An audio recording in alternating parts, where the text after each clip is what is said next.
بتحس ان نفسك مكتوم، مناخيرك دايما مسدوده، صوتك متغير، يوم عطس وسيلان ويوم كتمه وخنقه، صداع ماسك وشك، ترجيع وغثيان بسبب بلغم نازل على الزور والمعده، تصحى تعبان وتنام مخنوق. كل شتاء نفس المعاناه، كانك في دوامه مش عارف تخرج منها. استنى واسمعني في ثواني، ويلا اعمل فيه لايك وشير عشان يوصلك كل جديد.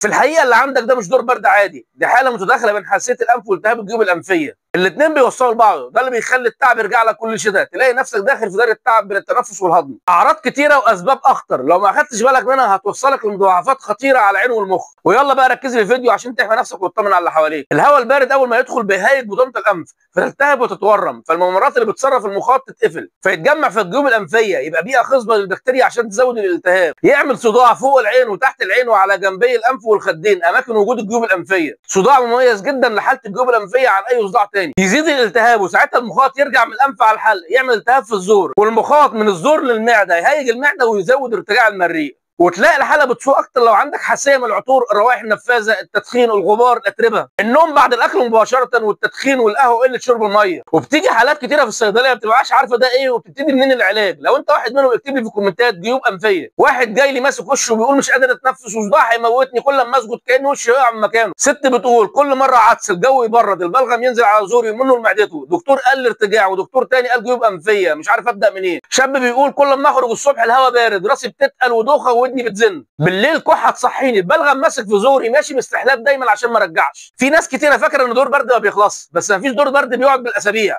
دور البرد اخره من 5 ل 7 ايام وبينتهي. عرفناهم بحساسيه الانف والتهاب الجيوب الانفيه، ابتدوا العلاج الصح وسمعوا الكلام واخدوا بالنصايح وامتنعوا على المسببات وهم دلوقتي احسن. والحاله دي علاجها لازم يبتدي صح، علاجها بيبتدي بالانف، وده بروتوكول لعلاج حساسيه الانف والتهاب الجيوب الانفيه المسببه لالتهابات المعده وارتجاع المريء. علاج لحساسيه واحتقان الانف لمده 3 شهور، وعلاج مناعي للحساسيه. مزيل بالبلغم ومحلول ملح لتنظيف الانف، واوقات بتحتاج بخاخ لحساسيه الانف. مضاد حيوي تحت اشراف متخصص في حاله البلغم ملون سواء اصفر او اخضر، بيحدد لك مده العلاج. علاج لالتهاب المعده وارتجاع المريء.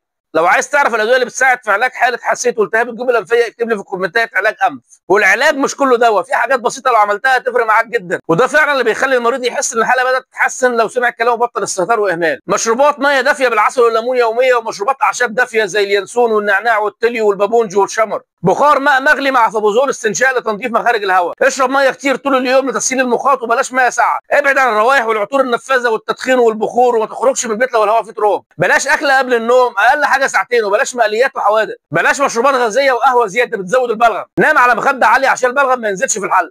كل اكل صحي يزود المناعه زي الخضار والفاكهه المليانه فيتامين سي واوميجا. لو حسيت بصداع جامد جدا ما بيروحش، والم وتورم تحت العين وحوالين الانف، حراره عاليه ما بتنزلش، وجروح ونزيف داخل الانف، ضربات قلب زياده وضيق نفس ودوخه وفقدان وعي، ساعتها طوارئ فورا المستشفى، ما تستناش. ما تستهونش بكتمه انف او صداع تقول عليه بسيط، لان الجيوب الانفيه لما بتلتهب بتتحول لقنبله ضغط جوه وشك، كل يوم بتسقط الالتهاب بيتمد اكتر لحد ما يوصل لعينيك او مخك، ساعتها ما فيش مسكن هينفع او بخاخ هيلحق. اللي يستهون بالعرض يتفاجئ بالمرض. العلاج الحقيقي يبدا من اول لحظه تسمع فيها انذار جسمك. تابع روشته حياه واسمع العلم وخد نصايحك ومعلوماتك مع صيدلاني يزون دكتور محمود مسعد. اعمل فيه لايك وشير للفيديو، يمكن تنقذ حد بتحبه. شكرا.